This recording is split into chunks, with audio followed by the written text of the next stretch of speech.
Right now, joining me here at the desk is our very own Alex Weister, our reporter. I'm pulling up your camera now. I'm getting you ready and sorted out. Okay, so you were at an event today discussing exactly that, your eye health. Can you tell me a little bit more about what took place and, well, just what it was all about? Yeah, so I talked with a couple of doctors, of course, with school coming back, just about the importance of families making sure that the yearly eye exams are done for their children, just to make sure that they're all good to go, they can see clearly going into the school year, and that something may not have popped up in between semesters or years, of course. Well, one thing that's to know is like, little kids don't realize that they have an issue seeing Yeah. until it becomes apparent to them and like, oh, that's fuzzy all of a sudden. Or, if you were like me and you took your driving test and you went to do the little eye exam and you're like, uh-oh, I failed. Now I need glasses. So it's all about perspective. And a kid doesn't know, just it's normal for them until that problem arises. So it's important to, yeah. And who did we talk to about this? So we talked with one of the Christus family doctors, and one of the points that, of course, they made was the fact that, if they can't see the board or anything that's in front of them, it's going to be hard for them to want to be engaged in the activity, because if they can't see and they don't know what's going on, children, of course, have very short attention spans. So Right. it's they're going to become uninterested and want to maybe talk with their friends or want to do something else because they can't see and they don't know what's going on because of their vision. Right, right. And that just goes to show that it's not always on the surface of a rowdy kid being rowdy. There's other things going on, including their vision could be the issue. Absolutely. All right, well, let's hear more. Thank you so much, Alex. So how early on should a child be getting eye exams?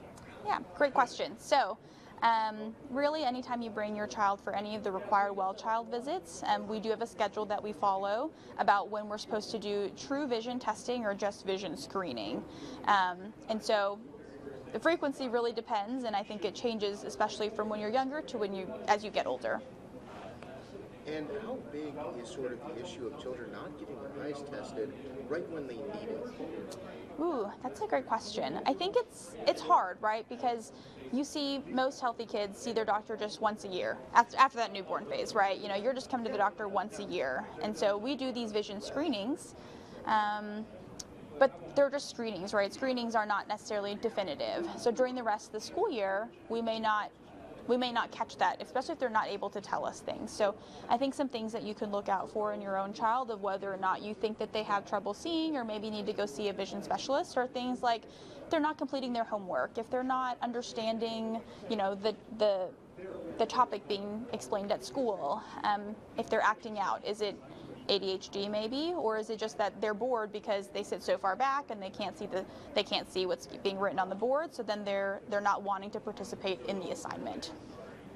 And now, can not getting eyes checked or not wearing the glasses that you've been given or contacts, can that lead to issues in school? Oh, definitely. Like I just mentioned, if you are not able to be fully engaged in the topic or what's being taught, definitely more likely to want to not necessarily act out, but do other things, right? Be more distracted, try to bug the kid next door, because if you don't know what's going on up there, you're not going to want to care about it. And is this something that should just be on every parent's checklist every single year? This is something we got to do and go get checked.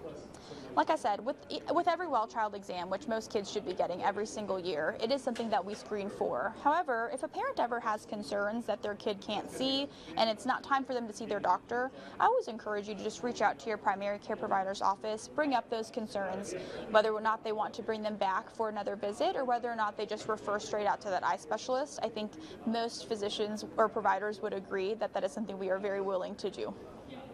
And how important is it to catch these eye issues, whether it's just something minor, like they may have a tweak in their vision, they might not be able to see fully clearly? How important is it that these things are caught as early in the developmental phase as possible? I don't know if there's a specific time frame of importance of exactly when, whether it's by like age 4 or 5, whatnot, especially because you can have great vision at one age and then as you get older, things can certainly change. I do think that with any child development, it's important to try to catch it as early as possible while their brain is still developing, so that way we can be able to correct it when we can, right? Our job is to help foster our children and help them learn as best as they can. And so being able to see is only part of that. Not just for learning, but for their whole life, right? Making sure your kid is able to see all the things that life has to offer. And even after the checks are done, what should be done to still protect the children's eye health? Yeah, so a big thing, which I know is hard to do, especially even for me as an adult, but screen time. So trying to minimize the amount of time on screens. I see lots of patients and their kiddos with these big iPads, so making sure they're holding them far enough away from their face, that they're not holding them too close, because that can certainly affect a child's vision as well.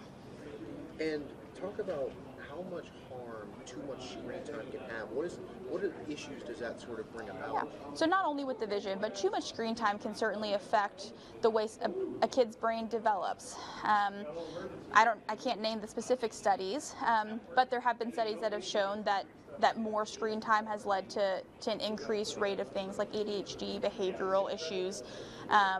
I think a neurodevelopmental person could probably explain it a little bit in more detail, but even the rate of the animations, right? So there are certain kids shows that they've said actually like we don't recommend because the animations move too fast and it can actually cause a lot more problems for children moving forward.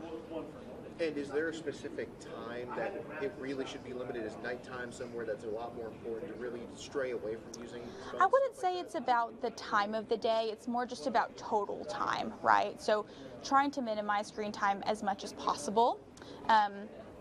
Realistically, I think they say try to not have any, which I know is hard, right? So for myself personally, I tell my patients, try to limit it to no more than, 1 to 2 hours a day. Of course, with COVID and now online schooling, that can certainly be much harder. So I do try to, to separate like academic screen time, like whether or not you need it because of the online learning versus just true screen time, like, video games and playing on your phone, TikTok, Snapchat, all that stuff. And of course, with the increased screen time usage that we're seeing, even if it's not the 1 to 2 hours, and they're going over that, is breaks in between something that would be helpful to just sort of give a break from the strain on your eyes? Oh, definitely. So, setting limits on how much time can be spent on a screen at one time certainly can help.